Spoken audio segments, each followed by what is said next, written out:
Hi hello everyone, welcome to my YouTube channel. So ಇದೇನಪ್ಪ ಗೊಂಬೆ ಕುಣಿತಿದೆ ಅಂತ ನೋಡ್ತಿದ್ದೀರಾ? ನನಗೂ ಗೊತ್ತಿಲ್ಲ ಕಣ್ರಿ.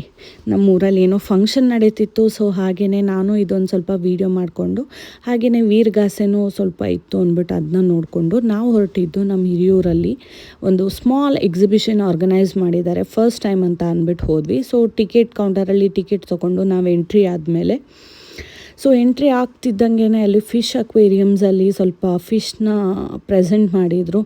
So different varieties of fishes ಇತ್ತು. ಅದನ್ನೆಲ್ಲ ಪಿಂಕು ನೋಡಿ ಫುಲ್ ಎಂಜಾಯ್ ಮಾಡ್ತಿದ್ಲು. ಬಿಕಾಸ್ ನಾನು ಇದುವರೆಗೂ ಅವಳಿಗೆ ಆ ಥರ ಕರ್ಕೊಂಡೋಗಿ ಫಿಶಸ್ನಂತೂ ಎಸ್ಪೆಷಲಿ ತೋರಿಸೇ ಇರಲಿಲ್ಲ ನಾನು.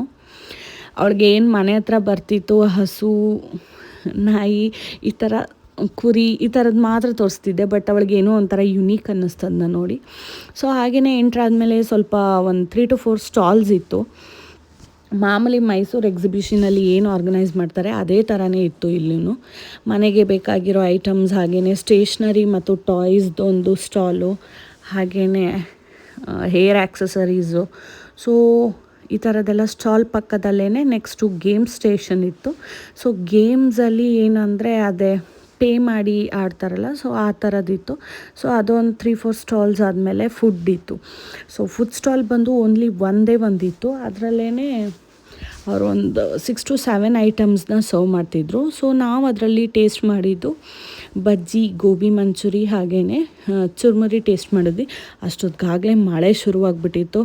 ಸೊ ಹಾಗೆ ಸ್ವಲ್ಪ ಮಳೆ ಕಮ್ಮಿ ಆಯಿತು ಅಂತ ಅಂದ್ಬಿಟ್ಟು ನನ್ನ ಮಗಳು ಅವ್ರ ಚಿಕ್ಕಮ್ಮನ ಜೊತೆ ಒಂದು ಜಾಲಿ ರೈಡ್ ಹೋಗಲಿ ಅಂತ ಡಿಸೈಡ್ ಮಾಡಿದ್ವಿ.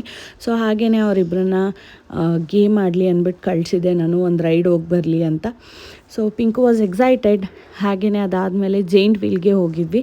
ಯಾರೂ ಇರಲಿಲ್ಲಪ್ಪ, ನಾವು ಅಷ್ಟೇ ಇದ್ದಿದ್ದು ಜೈಂಟ್ ವೀಲಲ್ಲಿ. ಅವರು ಕೂಡ ಪಾಪು ಇದೆ ಅಂತ ಫುಲ್ ಸ್ಲೋ ಆಗಿ ರೊಟೇಟ್ ಮಾಡಿ ನಮಗೆ ಗೈಡ್ ಮಾಡೋರು. ಸೊ ಹಾಗೆಯೇ ಇದು ಒಂದು ಪುಟ್ಟ ಹಿರಿಯೂರು ಎಕ್ಸಿಬಿಷನ್ ಟೂರ್ನ ಇಲ್ಲಿಗೆ ಮುಗಿಸ್ತಾ ಇದ್ದೀನಿ. Thank you everyone for watching. ಹೀಗೆ ಫಾಲೋ ಮಾಡಿ, ಸಪೋರ್ಟ್ ಮಾಡಿ.